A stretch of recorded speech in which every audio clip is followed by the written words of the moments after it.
يا صباح الأخبار والأسرار اللي محدش يعرفها. في عالمنا ده في أسرار مستخبية ورا الأبواب المقفولة، وحاجات بتحصل من غير ما حد يحس بيها. هنبدأ من أوروبا واختبارات الشغل اللي توجع القلب، وبعدها نطير على باكستان ونشوف الطباخين اللي بيمدوا إيديهم في الزيت المغلي وهو زي النار. ومش بس كده، ده احنا هنشوف شكلك بيبقى عامل ازاي من جوه لو بطلت تاكل صحي.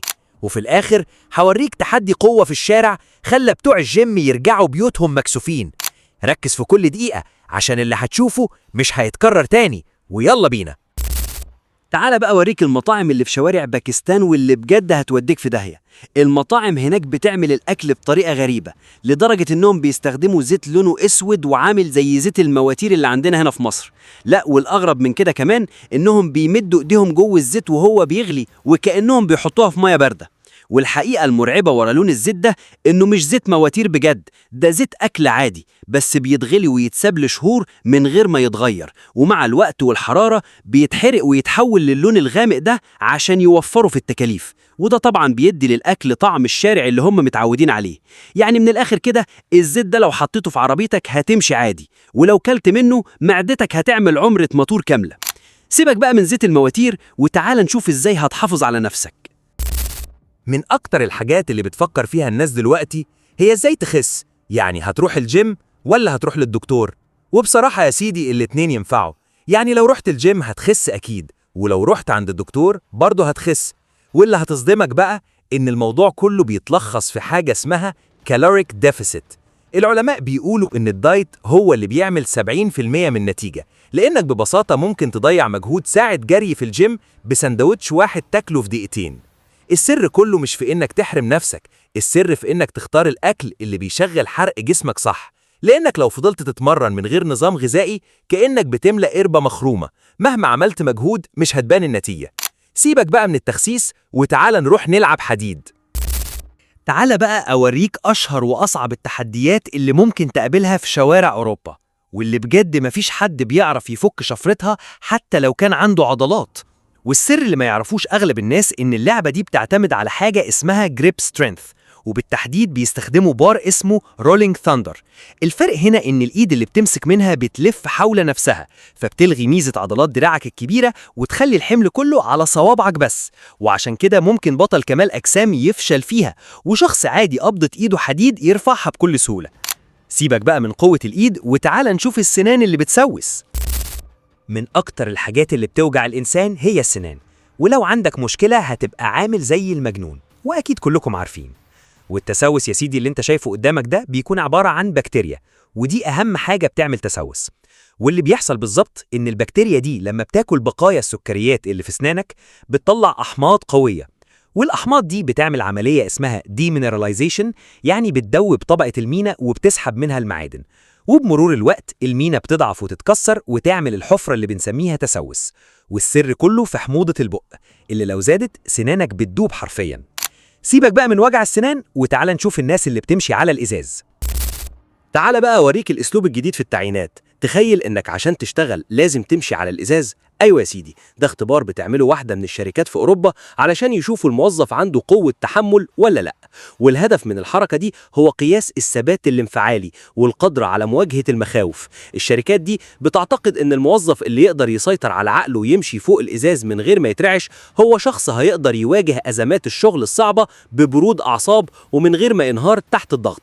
يعني الموضوع ممارسة عقلية قبل ما يكون تحدي جسدي، والسر الفيزيائي في توزيع الوزن هو اللي بيحمي الرجل من الإصابة. سيبك بقى من الاختبارات وتعال نشوف الكائن المرعب اللي قوته في ديله. تعال بقى أوريك الكائن اللي بيقدر يموت أي حد حتى لو كان إنسان. والكائن اللي معانا النهاردة يا سيدي هو العقرب، وعلى قد ما حجمه صغير ولكن قرصة منه واحدة ممكن تنهي الحكاية. انت متخيل ان تركيز السم في بعض الأنواع بيكون أقوى من سم التعابين بمراحل؟ والسر في قوته دي يا سيدي هو إنه بيمتلك كوكتيل سموم بتضرب الجهاز العصبي والقلب في وقت واحد. والعلماء اكتشفوا إن جرام واحد من سم أنواع معينة ممكن يقتل عدد كبير من البشر، لدرجة إن تمن الجرام ده بيوصل لأرقام خيالية، لأن استخلاصه صعب جدا وممكن يتخطى 20,000 دولار. تعال بقى أوريك أغرب سوق موجود في العالم، والسوق اللي معانا النهاردة يا سيدي بيسموه سوق الحلاقين. أيوة، مش عايزك تستغرب. في الهند مفيش صالونات حلاقة، لو عايز تحلق هتقعد في الشارع والناس تحلق لك. وعلى فكرة الموضوع مش مجرد حلاقة وبس، المهنة دي هناك بيسموها ناي، والحلاقين دول مشهورين بمهارة يدوية وسرعة رهيبة، لدرجة إنهم بيخلصوا الزبون في دقايق وبأدوات بدائية جدا. والشغلانة دي بتتورث هناك من جيل لجيل كأنها سر مهنة مقدس. يعني لو فكرت تروح هناك أضمن لك إنك هتحلق حلاقة للذكرى. سيبك بقى من الحلاقين والشعر وتعال نشوف عصير الصبار. لو فاكر إنك شفت كل أنواع العصير من مانجا لفراولة، فخليني أقولك إنك لسه ما شفتش حاجة. في الهند يا سيدي الموضوع دخل في حكاية تاني خالص. هناك بيشربوا عصير الصبار، أيوة زي ما بقولك كده. والمعلومة اللي تدوخك بقى إن العصير ده بيسموه هناك جوار باتا، والهنود بيعتبروه صيدلية ماشية على الأرض، وبيرموا عليه مسالة وتوابل حراقة عشان يضيعوا طعمه المر. ده غير إنه بيتباع في الشوارع كمنشط طبيعي بيصمد معاهم طول اليوم في الحر الزحمة ده. يعني عصير وشطة في نفس الكوباية. أهو ده بقى اللي يتقال عليه عصير بيشوك مش بيتشرب. سيبك بقى من الصبار ومرارته وتعال نشوف الحنطور الياباني. تعال بقى أوريك أغرب وسيلة مواصلات ممكن تركبها في حياتك لو رحت اليابان. ده حنطور يا سيدي، شبه اللي عندنا في مصر بالظبط، بس الاختلاف هنا صدمة. عندنا الحصان هو اللي بيجر، لكن في اليابان هتلاقي البشر هم اللي بيقوموا بالليلة دي كلها. واللي ما تعرفوش إن الحنطور ده اسمه جينريكشا، والكلمة دي معناها العربة التي تجرها قوة البشر. المهنة دي مش مجرد شغلانة عادية، دي جزء أصيل من التراث الياباني من القرن 19، والشباب اللي بيشتغلوا فيها بيخضعوا لتدريبات بدنية شاقة جدا عشان يقدروا يحافظوا على توازن العربة وسرعتها في وسط الزحمة، وتعتبر من أصعب المهن البدنية في العالم. يعني الموضوع مش مجرد فسحة، ده تراث حي بيمشي على رجلين من فولاذ. سيبك بقى من مواصلات اليابان وتعال نشوف وشم التلج في أوروبا. لو انت بقى فاكر ان الوشم عبارة عن حبر وبس تبقى غلطان. دلوقتي في ترند جديد والناس بتعمله في أوروبا، بيعملوا الوشم عن طريق التلج. أيوة زي ما انت شايف. والمعلومة اللي لازم تعرفها ان التقنية دي بتعتمد على حاجة اسمها الحروق الجلدية Ice Burns، والحديد بيتبرد لدرجة توصل ل 80 درجة تحت الصفر باستخدام النيتروجين السائل عشان تدمر الخلايا الصبغية في الجلد وتسيب علامة دايمة. وعلى فكرة الطريقة دي في الأصل كانت بتستخدم لتمييز الحيوانات في المزارع، لكنها تحولت لتقليعة خطيرة ومؤلمة جدا في عالم الوشم. سيبك من وشم أوروبا وتعال نشوف طريق السفن في الصين. تعال بقى أوريك أغرب ممر مائي ممكن تشوفه، والممر اللي معانا النهاردة بيسموه الهويس، وموجود في الصين.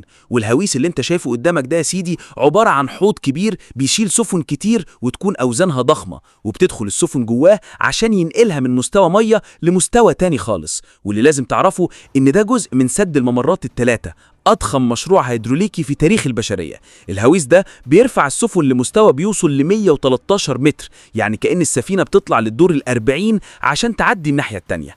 والصين عملت المعجزة دي عشان توفر شهور من وقت السفر وتخلي التجارة أسرع من البرق. سيبك من طريق الصين وتعال نشوف أغرب حشرة بالعالم. تعال بقى أوريك أغرب حشرة هتشوفها في حياتك. والحشرة اللي معانا النهاردة يا سيدي بيسموها العفريت، عشان هي خليط ما بين حشرات كتير، بتشبه الجراد لحد كبير، وفي نفس الوقت بتشبه الحشرة أم 44 اللي عندها رجول كتير. واللي لازم تعرفه إن دي اسمها العلمي سكوتيجيرا كولوبتراتا، أو المعروفة بحريشة المنزل. الحشرة دي عندها 15 زوج من الأرجل الطويلة جدا اللي بتخليها تجري بسرعة البرق عشان تصطاد. والمفاجأة إنها بتعتبر مبيد حشري طبيعي جوه بيتك، لأنها بتتغذى على الصراصير والنمل وحتى بق الفراش. يعني يا صاحبي بدل ما تشتري بيروسول، انت عندك وحش مرعب بيأمن لك البيت وببلاش. وبس كده يا سيدي، وصلنا لنهاية الحلقة. لو عجبتك الحكايات دي ما تنساش اللايك المتين، واشوفكم على خير. سلام.